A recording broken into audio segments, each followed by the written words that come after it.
DGSI की तैनाती की तनाज़े के बाद हुकूमत ने एक और मामला उलझा दिया है। हुकूमत फैसला नहीं कर पा रही है कि चेयरमैन नैब को ओहदे से हटाने का इख्तियार किसके पास होगा। पहले 6 अक्टूबर को ऑर्डिनेंस जारी करके यह इख्तियार सुप्रीम जुडिशल काउंसिल को दे दिया गया। फिर 24 दिन बाद एक और ऑर्डिनेंस जारी किया गया और चेयरमैन नैब को हटाने का इख्तियार सुप्रीम जुडिशल काउंसिल से वापस लेकर सदर मुमलिकत को दे दिया गया। और फिर ये सवाल उठा कि सदर मुमलिकत तो वज़ीर आज़म के एडवाइस पर काम करते हैं और सदर मुमलिकत किस बात में वज़ीर आज़म की मंशा के बगैर कोई काम करते हैं। तो इस तरीके से तो चेयरमैन नैब को ब्लैकमेल किया जाएगा कि सदर के जरिए उन्हें हटाया जा सकता है। मगर अब जरा ऐसी खबर सामने आई है कि हुकूमत ने चेयरमैन नैब को हटाने का इख्तियार सदर मुमलिकत से वापस लेने का फैसला कर लिया है और यह फैसला और यह इख्तियार दोबारा सुप्रीम जुडिशल काउंसिल को दे जाने का इम्कान जाहिर किया जा रहा है। ज़राए के मुताबिक हुकूमत बज़रिया पार्लियामेंट सदर से चेयरमैन नैब को हटाने का इख्तियार वापस लेगी और तीसरे नैब तरमीमी ऑर्डिनेंस को पार्लियामेंट में पेश करेगी। यानी हुकूमत ने 1 महीने में तीसरी बार चेयरमैन नैब को हटाने की अथॉरिटी तब्दील करने का फैसला किया है और दूसरी बार अपनी ही पोजीशन से पीछे हट रही है। इस मामले पर अब से थोड़ी देर पहले अटॉर्नी जनरल खालिद जावेद खान ने कहा है कि चेयरमैन नैब को हटाने का इख्तियार सुप्रीम जुडिशल काउंसिल के पास होना चाहिए। नैब आज़ाद इदारा है, सदर को चेयरमैन नैब को हटाने का इख्तियार नहीं होना चाहिए। ऑर्डिनेंस कोई हतमी कानून नहीं है, पार्लियामेंट में बहस होनी चाहिए। इससे कबल वज़ीर कानून फरूख नसीम ने कहा कि जब ये बहस हो रही थी तो अटॉर्नी जनरल इस बात के हक में थे कि यह इख्तियार सुप्रीम जुडिशल काउंसिल को दिया जाना चाहिए, मगर इसमें कानूनी मसला ये था कि इसके लिए आईनी तरमीम की ज़रूरत थी और हमारे पास 2/3 अक्सरियत नहीं थी, इसलिए सदर के अलावा कोई और बॉडी नहीं थी।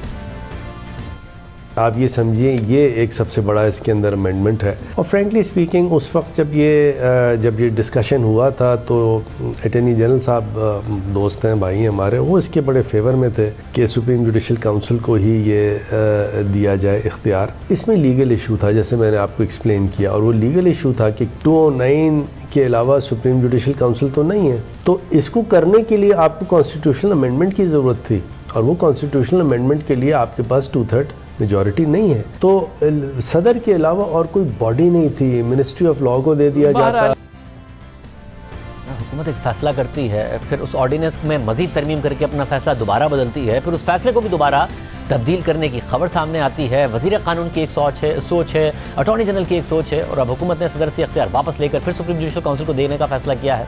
इस सूरत हाल में आज नैब की रिकवरी से मुंसलिक एक और अहम मामला भी सवालात की जद में आ गया है। आज इंकिशाफ हुआ है कि नैब की 821 अरब रुपए की मजबूरी रिकवरीज में से 815 अरब रुपए सरकारी अकाउंट में जमा ही नहीं कराए गए हैं। ये मामला आज पार्लियामेंट के 2 अहम फोरम्स पर सामने आया। पहले इस मामले पर सेनेट की कायमा कमेटी बराए खजाना में बहस हुई, फिर ये मामला पार्लियामेंट की पब्लिक अकाउंट्स कमेटी में उठाया गया। पहले बात करेंगे सेनेट की कायमा कमेटी बराए खजाना के इजलास की, जहां वजारत खजाना के हुक्काम ने आज बताया कि नैब ने मजमूई तौर पर 821 अरब 46 करोड़ 90 लाख रुपए रिकवर किए, मगर सिर्फ 6 अरब 50 करोड़ रुपए की रकम नॉन टैक्स आमदनी के तहत हमें मौसूल हुई है। बाकी फंड्स कहाँ गए और कहाँ इस्तेमाल हो रहे हैं इसका हमें कोई इल्म नहीं है।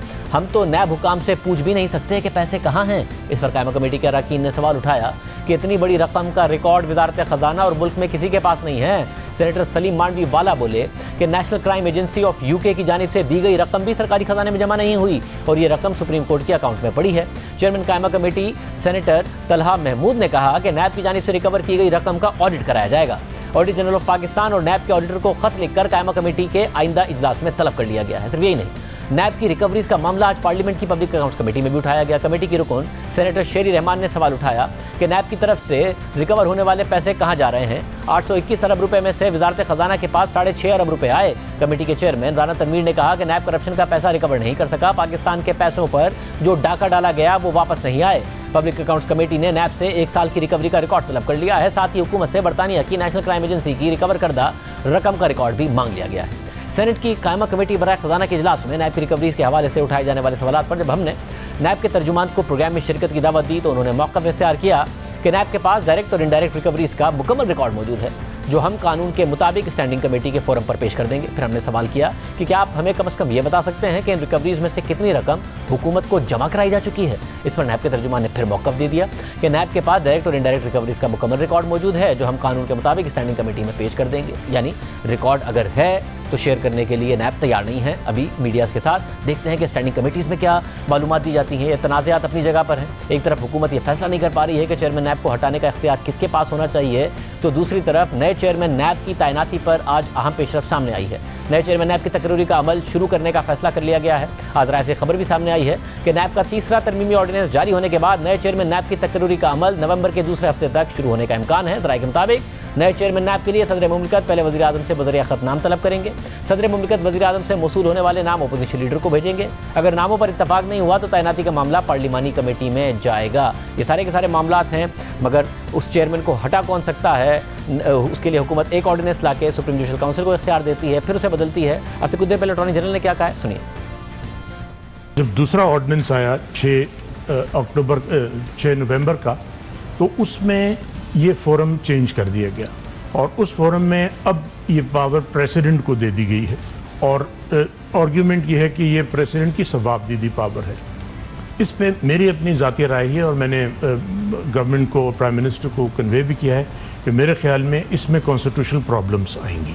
सबसे पहले तो नैब एक इंडिपेंडेंट इदारा है, ये और स्टैट्यूटरी कॉर्पोरेशंस, ये बॉडीज़ की तरह नहीं है और नैब की असास ही इसमें है कि एक उसका परसेप्शन और रियलिटी दोनों ये हों कि वो इंडिपेंडेंट है, इम्पार्शल है।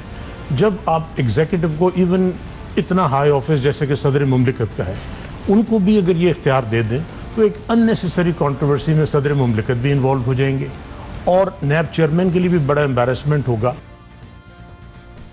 खुद फैसला करती है, खुद ऑर्डिनेंस लाती है, खुद ऑर्डिनेंस में तरमीम करती है और खुद हुकूमत के अटॉर्नी जनरल वही बात कर रहे हैं जो बाकायदा तौर पर तज्ज़ियाकार सीनियर वकला कह रहे हैं कि ये काम कैसे हो सकता था। अपोजिशन एतराज़ उठा रही थी कि ये काम कैसे हो सकता था, हुकूमत ने कर दिया। अटॉर्नी जनरल की राय